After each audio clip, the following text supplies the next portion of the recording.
Alright, how's it going everyone? So here we are in DaVinci Resolve, and here I'll be showing you guys a variety of clips shot on different cameras. And with each one, I'm just going to walk you through the grading process with the Cineprint 35 node tree. And if you want to know more about how I designed this node tree, there's a separate video on my channel, but to summarize that backstory, so once you've started a new project, the first thing you'll want to do is go to the project settings by hitting this gear in the bottom right, and then under color management, make sure that your color science is set to DaVinci YRGB, and then make sure your timeline color space is Rec 709 Gamma 2.4, as well as your output color space. The power grade is designed so that the color management happens at the node level and not the project level, and the working color space is log C3. Another thing you'll want to do under the lookup table section here is change 3D lookup table interpolation from trilinear interpolation to tetrahedral, and that will make sure that Resolve is using this smoother interpolation math, and you will get cleaner results on smooth color gradients. Lastly, I recommend going into general options and turning off use S-curve for contrast to make sure that you're using linear contrast, which is more conducive to film style grading, especially under a print. And then I also recommend turning on use legacy log grading ranges and curve, especially if you like to use the log wheels for that filmic style grading where you're introducing some different tints into the shadows. Now when you're first getting started and need to import the power grades, you're going to want to go to the color window, then the gallery window, open this side panel, and then you can select the existing power grades album, or you can add a new power grades album, and then within this side panel right click and hit import. You'll want to navigate to the Cineprint 35 folder, and then inside that go to the power grades folder, and then here we have all the power grades for each camera. And so when you're first getting set up, you could just import the power grades for your camera, or if you wanted to, you could just import everything for future use. So that's what I'm going to do here. First, I'm going to change this to only select DRX, DaVinci Resolve Exchange files. Then I'm going to expand all these folders. Once everything is expanded, I'm going to select one and then shift click to select all of them and then hit import. So now if I expand this window and then make all these icons smaller, you can see that I've imported all of the power grades. And then if you notice that anything is out of order here, you can go and change the ordering to label, and now everything should be in order. I Command N next to go through these different versions. You can see the different looks of each film stock. So right here, this is the 250D, this is the Fuji, and this is the 500T. So now to explain the structure of the node tree, you can see that we have 4 distinct rows. Now the top row is preparing the footage prior to emulation to get it into a good starting point to feed into the emulation section. Then this second section is where the emulation of the negative happens and some of the textural aspects like halation and grain are applied. Then this third row is where the post-emulation grading happens, and at this point it's a lot more like grading a film scan that's in Cineon log. And then this fourth section is where the output look is applied, whether that be the main print output or also just a standard gamma curve. Alright, now that we've covered the structure, let's do some grading. So this is Blackmagic Pocket 6K footage. So I'm going to go to the gallery and I'm going to find my Blackmagic Film Gen 5 section here. And for this shot, let's try the 500T 35mm. I'm going to apply that. Close this and we'll go full screen real quick. So right off the bat you can see this is a pretty high contrast shot. So I'm going to go to the pre node, which is for pre-emulation contrast and saturation, and I'm going to turn that on with Command or Control D. And then I'm also going to boost the saturation here so that more color gets fed into the emulation. And now if I full screen, you can see we are looking a lot better. Now I'm not sure if you'll see this on YouTube or not, but with that change in contrast, we're getting a little bit more noise in the shadows. So I'm going to turn on our denoise here, and that cleaned that up nicely. So now I'm going to go to our grading contrast and increase that a bit so that our image isn't too flat. And then if we full screen that, you can see it's looking a lot more finished. Now since this was shot close to sunset and I'm kind of going for that warm feel, I'm going to go into our warm white point and I'm going to change the key output gain from half to full intensity. And then if we full screen, you can see that we are much warmer in the highlights now.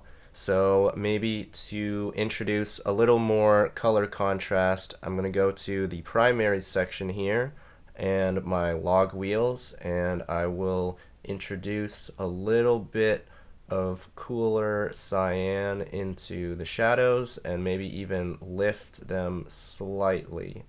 So if I full screen and toggle that log wheel adjustment on and off, you can see what it's doing.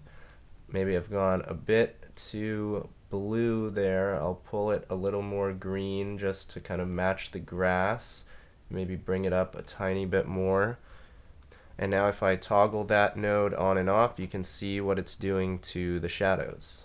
And actually maybe I'll go back and turn on dust just so you guys can see what that effect has. So now with this image in motion, I'm not sure if you guys will see it on YouTube, but there is a subtle and realistic amount of grain on this image as well as a tiny bit of dust. Now something I do want to mention while we are on the 500T emulation is that there is an alternative tone curve in here. If you open the compound node, we can switch from this tone curve to this tone curve, and now we have a bit more warmth in our shadows, and that's kind of just an alternative tone curve that came about as I was profiling this film stock. So here's that look in motion, and you can see how that extra warmth in the bottom end of the tone curve kind of brings out a little more of that summery feel. Now here is another Blackmagic Pocket 6K shot, but for this one I'm going to apply the Fuji 160T emulation, the 35mm version.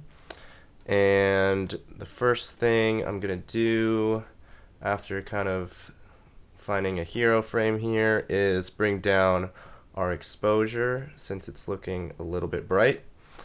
And then once again I will lower my pre-contrast and increase my post-contrast for this shot just because I want to squeeze a little more information prior to the emulation. And once I've got my contrast in a good spot here, I think I'm just going to adjust my white balance very slightly and pull out a little bit of those yellow and green tones. So there's that subtle difference. And then what I'll do here is the 160T has this pre-split toning node that is occurring before the emulation, And so I'll turn that on, and you can see what that's doing to both the shadows, and it's also affecting some of our reds and making those pop out. So I'm going to have that on. And then I'll also turn on this shadow tone node, which is also a split tone happening in the curves, but this one is after the emulation, so it has a slightly different feel. And for this one, it's got quite a bit more blue, so I'm going to pull some of that out of the shadows. And then if I toggle that on, you can see what that's doing. Maybe that's still too much blue. I'll pull that back a little bit more. And then on top of that, I'll also go to my primaries node here and push a little extra warmth back into the shadows. And if we full screen, now we can see what that's doing. And our skin tones are looking good. I think at this point, our saturation is still a little bit high, so I'm going to pull that back slightly. And then maybe I'm going to bring our shadows down a little bit by turning off this pastel node and giving us some extra contrast here. You can see here what that was doing. And maybe now I will adjust that contrast pivot slightly and bring back a little more saturation. So lastly, let me turn on the dust real quick just for fun, and then I'll go full screen.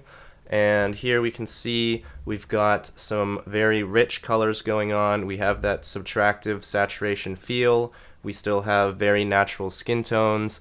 And then we've got those silvery, cool gray tones in our grayscale. Now here we have some Apple log footage from an iPhone 15. So we're going to apply the Apple log version of the power grade, and I think I will choose the 500T for this one. And what we'll do first is bring up our exposure a little bit just to see our subject better. And already that's looking pretty good off the bat. I think I will go in and make some small adjustments here though. One thing is there's this look node in the 500T, and sometimes it's correcting for certain tints in a nice way, and sometimes you might not want it, so I'm kind of toggling it on and off to see here, and in this case I think I'm going to leave it off. And then coming back and going full screen here, I think I do want to pull out some of the blues that are happening in the shadows. So once again, we'll do that in our primaries here with the log shadow wheels. That's kind of one of my favorite ways to introduce some different colors into the shadows. So maybe here I'll bring a little more warmth in there, something like that. And as I toggle that on and off, you can see the difference. It's definitely giving us more of that sunset feel here. So another thing is if you wanted to get those deeper shadows, you could potentially turn off the pastel node and then maybe correct and bring up a little more exposure. But in this case, I think I am liking this flatter look. I think the last thing I'll do is just add a little bit more saturation, and then we can go full screen and see how it's looking. For iPhone footage, this is very impressive. I've been very impressed by their log curve and the amount of dynamic range happening here. And one more thing I want to highlight from this shot is the subtle amount of halation that we're seeing here. If I zoom in to this area of the piano keys and toggle on and off our halation node, you can see the subtle and realistic amount of halation that is being added through this node.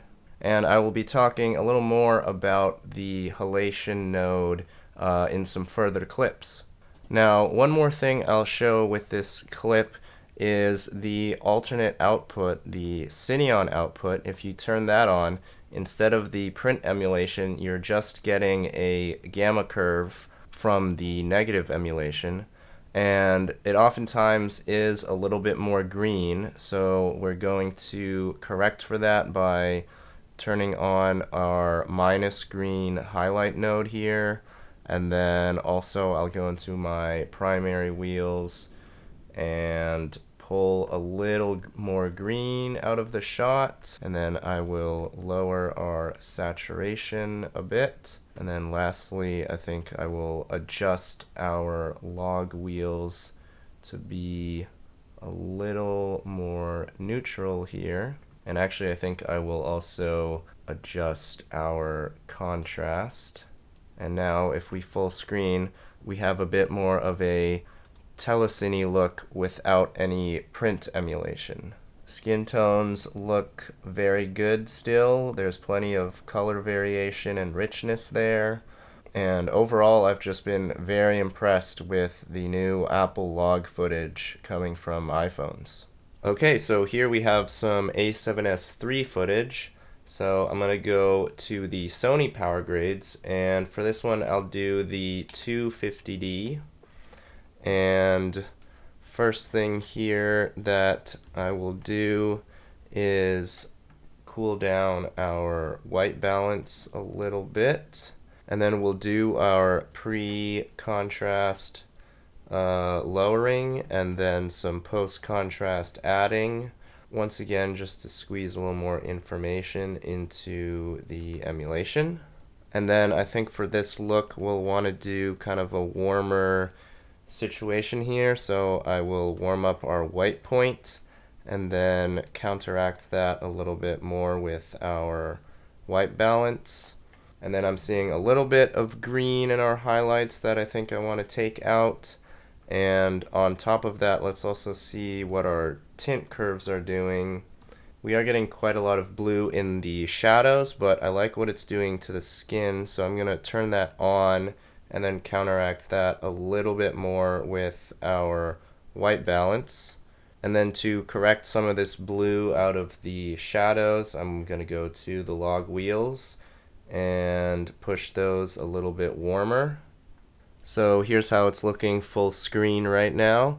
I think I'm going to turn off our pastel node here just to bring those shadows down, and then I'm going to add my own curves adjustment here and option click to add some points, and then I can do a little S-curve situation post emulation here that can help me kind of lift some of those shadows and roll off the highlights in a nice way. And I think I will also lower this point here. And now we do have a lot more saturation from the added contrast, so I'm going to pull that back. And then another thing I'll do in our pre-emulation area is I'm going to add a node, and I'll do a curve adjustment just on the Y channel, and kind of pull down some of the luminance just in the highlights. And if I go full screen, you can see what that's doing. It's giving us a little more information in the highlights. And then I think there's still a little bit of coolness in the shadows that I want to pull out, so I'll go back to my log wheels and add some warmth back in, maybe even lift them up just a tiny bit. And then let's turn on our dust, and we'll go full screen here and see our grade in motion. I think this is looking pretty good. Skin tones are nice. We've got plenty of information out the window. I think this is a very finished look. So that is a good example of how you can add some of your own adjustments to the pre-emulation and post-emulation sections here. So here we've got some FX6 footage, and this is kind of a funny shot because you can see Kieran and Jack are kind of squinting in the bright light. We were keying our subject and charts with 10K Fresnels, and the reason for that is kind of twofold. Number one is the film cameras have physical 180-degree mirror shutters, so that by necessity needs to be a constant during your exposure bracketing. So we ended up doing our exposure bracketing with the iris of the lens, and we lit our neutral exposure at a T8, which put our +5 stops over to a T14, but our lens only went to a T2, so that means for that final 5th stop, we needed to double the light. So we actually added a second 10K Fresnel. So these guys are getting blasted in the face with 20,000 watts. So shout out to them for being troopers for that. And then the second reason is that tungsten lighting is very high quality lighting as far as the color fidelity and giving you that smooth spectral distribution. Then meanwhile with LED lighting, due to the way the RGB emitters work and the color mixing, you'll have strong spectral readouts at certain wavelengths, but certain wavelengths might have gaps or not as much color information. And so that is an advantage of lighting with tungsten, and we made sure to do that here to get the most color information possible. So for this shot, I wanted to show you guys a little more of the halation response. And so again, this is Sony S-Log3 footage, and I'm gonna select the Fuji 160T 35mm. And so here you can see what 5 stops over on the FX6 plus the film emulation looks like. I'm actually going to neutralize this really quick, or kind of bring it down to a reasonable level just so I can do a slight white balance here, and just eyeballing the skin tone. Maybe something there is good. And then I will bring our exposure back up so that you guys can see the halation that's going on here. We've got some halation in the charts and the reflective area of the metal here and on the lamp as well. And if I shift D here to disable the grade and look at the log image, you can see that the chart and some of those really bright white chips and the light bulb are completely clipping here. So that of course makes sense that they would have a decent amount of halation. Now I'm going to turn this on one more time, and let's actually try swapping out the 35mm halation for 16mm halation. So I'm going to right click display node graph, and we'll make some space here. We'll drop in the 16mm halation. I'll delete the 35, and actually while we're at it, let's also do 16mm grain, just so that we are kind of in that same format.